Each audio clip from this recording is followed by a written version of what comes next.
Today we're talking about the changes to crit in Season 7 and how that will affect primarily Hunter but also Assassin builds. The focus in this context will be heavily on Rage. There are more changes that will affect Hunters that I can briefly talk about at the end, but the main point here is Rage, which is also usually the most comparable one, whereas the others are a bit more situational and rely more on their passives. You'll see that in the background footage where I put myself through the torture of playing PTS on OCE ping. I am actually building Soul Eater as the lifesteal item of choice. That is something that I will also discuss in more detail in a future video and not on this one. This one focuses on crit and primarily on Rage. So Rage got a rather surprising buff in the second stage of PTS. The description by Hyris was as follows. This buff is being added to open up Hunter build path. Hunter builds tend to be optimized quickly, then become quite rigid, and lately crit has not been part of the equation. One of the main issues this problem exists is because crit requires a reasonable high percentage chance before it's effective. Rage exists to be the enabler for crit builds by providing the highest percentage chance in a single item. We are pushing that slightly higher to let hunters experiment with crit pen hybrid builds that feel good even when only 2 crit items are built. And that is exactly the type of combinations we're going to look at, these hybrid items where you only build 1 or 2 crit items. And the change here was that the cost was decreased from 2,400 to 2,300, so a very standard price at this point. And the crit chance per stack of the passive was increased from 2 to 3%, making it a total of 45% crit chance in a single item. My initial thought when I saw this number was, wow, that sounds ridiculously high and that does not sound balanced. It sounds like crit's gonna be forced on every hunter and every crit using assassin all the way because it's way too good not to use it, and it's also gonna overwhelm all the other crit items as item choices. But that was before having looked into the numbers in detail. It's also worth noting that while we see a gradual increase in crit chance on items, the overall damage output with crit compared to earlier seasons is drastically decreased. For example, Deathbringer once upon a time used to have 50 power instead of 40, it had a slightly lower crit chance of 20% instead of 25%, and it dealt 50% extra damage with a crit instead of 30%. It also was more expensive with a price tag of 3,150 gold. Likewise, Malice used to have a passive that gave you additional damage ticks after critting. So a single crit was able to deal way more damage, whereas now it'll deal less damage, but you will get a lot more crits. So I wanted to see what would happen if we use a hybrid type of build and then compare Rage to what is usually the highest single target DPS item that you can build on an ADC, being Qins size. I also used Deathbringer and Bloodforge for the same comparison, just to see how another crit item or a power item would perform. And then I also made some more comparisons where I included double crit, being Rage and Deathbringer, as well as Qins size plus Rage and Qins size plus Heartseeker to have all bases covered in terms of what you would use as late game combinations. The god I used here was Hachiman because Hachiman just has the most average hunter stats, and the build that I used was Transcendence, Ninja Tabai, RC, Executioner, Crusher, and then Qins size or Rage, and with the last item that I would add later, I would then trade out the boots. Again, there are most certainly no build options with items like Soul Eater that free up slots as well and allow entirely different path, but my goal here was to simply have a good overview of the performance of these items with more traditional ability-focused builds where Qins size actually performs relatively well as well. First up here is an overview of the builds with their stats. You can ignore the roles for Qins and Rage, which are just their base stats. After that, I just added them straight onto the base stats. And you can see that here we have a complete overview with the attack speed, the power, the in-hand damage, flat penetration and percentage penetration, which are the same in any build except Qins size and Heartseeker, where you get a little bit of extra flat pen, and then the crit chance and crit multiplier where applicable. This is just an overview of the stats that we're working with, so you are aware what numbers are the foundation for the results that we get. And now let us actually look at the damage output. Now first, we're going to look at a traditional 6-item build with boots included, where we only change out 1 item each time. The first item that we're going to look at here is Qins size. Now, due to Qins size passive, it's necessary to look at some different health values to really see the full effect of the item. I chose 2000 HP, which is just below the threshold of getting any extra damage in typical level 20 health. Then 2375 HP, which is exactly where the damage of Qins hits 4%. So I think that's an interesting middle ground, maybe something you can achieve with like 1 health item or 2 health items, depending, 1.5, I don't know. And then 3000 HP as some point where you have absolutely hit the Qins cap and have a little bit more health to scale off. So a very, very high health value here in order to see how much impact you can reach against that. Now, no, this is not the absolute highest you can go in a game. There are most certainly games where you can get more health overall, but I think it's a reasonable amount that you could see on a late game tank in many games in order to have a good average.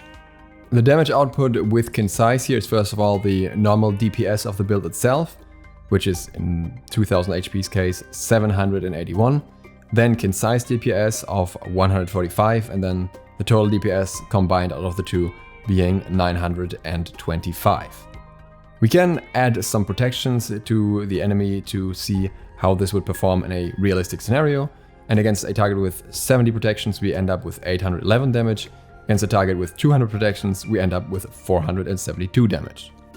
At 2375 HP the total DPS is 1010. And at 3000 HP, the total DPS is 1142. Quite high values. Now, if we look at Rage in comparison, that damage output at this point is 974. So if you look at the other values of Qins in comparison, it fits nicely somewhere between the 2000 HP and 2375 HP niche, which means it's not necessarily the highest DPS item at this point. It is most certainly solid, and if you can get the stacks quickly, it's relatively nice, but Qins doesn't need the stacks, it's ready to go from the start, and will often end up dealing at least a little bit more damage, I would say, as long as the enemy is building any sort of health. So with that, we can rule out the assumption that Rage is completely overwhelming when built on its own at this point, that the stats are just way too much. You can also see that the outcome with protections, if you just look at the values here, is somewhat similar.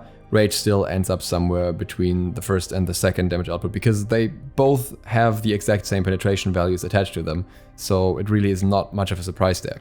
Of course, the gap feels smaller when the enemy has more protections because every type of damage output is reduced. It really doesn't feel that impactful anymore. Ability-wise, you would also deal a little bit more damage with the Qins build, as Qins simply comes with more power than Rage. Now, for good measure, a brief look at Deathbringer on its own as your single crit item. This would end up with 949 DPS. Actually not that significantly below Rage, so still worth considering as a single item if you have a lot of gold but not a lot of chances to get the stack, so maybe in very late game as a single crit item, but then still not quite as good as Rage, and of course it doesn't come with as much crit chance, so if you're planning to build any other crit item later, then the proc chance with Deathbringer is much lower than combined with Rage. And then I also wanted to see how a raw power item does against those, and Bloodforge here comes in at 793 DPS, so significantly below anything that's either related to crit or has the Qins effect. It's just not even worth comparing really. And that's despite this build actually offering a lot of attack speed, so base damage should actually benefit you decently at that point. It just shows how much better crit or Qins are in a DPS hunter build. And then we want to look at a build where boots are traded out. Our first option here is Rage and Deathbringer. The total DPS in this case, the very classic crit build, even though not quite as classic due to the fact that we're including a Crusher and a Transcendence, is 1202. With Rage and Qins, again it depends on the health of the enemy. If the enemy has 2000 health, then it's 1135 DPS. Against a target with 1375 health, it's 1211 DPS. And against a target with 3000 health, it's 1329 DPS. So what we can see here is that the balance has shifted a little bit in favor of crit. The double crit effect seems to kind of offset any other losses here. So we're ending up with DPS very close to the 2375 damage output. And if we factor in some protections, then the damage is almost equal. However, against super tanky targets, Qins still comes out on top, and that's how it should be. That's not really a surprise. But the combination with Rage actually works surprisingly well. It's not a huge loss compared to just going for double crit. So in many situations, I think running Rage and Qins size is a very good call. It gives you sustained DPS against tankier targets, or anyone really, but it also gives you the higher burst chance and overall higher DPS against squishies. And to also include a more power pen focused build, a more ability focused build, if you build Qins size and Heartseeker, then the DPS will sink in any scenario. That shouldn't come as all too much of a surprise, it's just that Heartseeker is not built for DPS to the same level as the others because it has the extra ability damage as well. But it's still interesting to see how much a little bit of pen can do if you look at the protection values here. It is still behind in damage every single time, but it's also not complete trash, I would say. But then even ability-based hunters have hybrid alternatives, like for example Fail Not, so if you really want to opt into this, it's a completely different conversation. What we can say for sure is that Rage is good right now, but it's not so overwhelming that you should always build it before everything else. It's also so good that you can combine it in somewhat unusual builds up to this point at least, and use it as a single crit item as long as you're combining it with Qins size.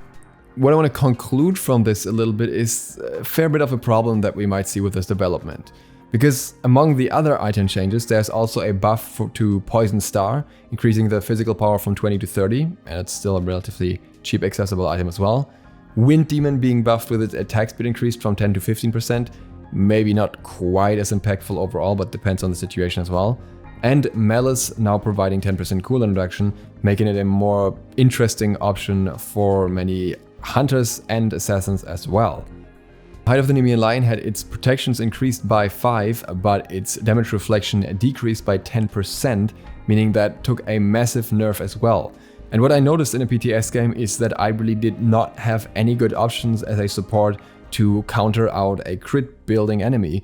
And you may be happy about that as a hunter until a certain point, but only until you consider that this is not just something that benefits hunters, but also something that benefits certain assassins. And when you then also consider that the jungle is currently getting a lot more farm heavy, especially regarding gold, and is a lot more about getting junglers to late game with a ton of gold in their pocket, then maybe even as a hunter player you're starting to see the problem that I'm having with these changes. And if you're not seeing them yet, then maybe these stats will give you a bit of an idea. Of course, this is a single example, which is relatively biased due to the fact that it includes definitely higher skilled players versus other players that were definitely not on the same level and different pings and whatnot.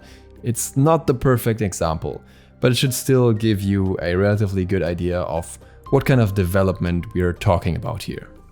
So I really hope that Hi-Rez takes a look back at these changes before they launch the client on live in the current state, and at least do something about Height of the Nemean Lion.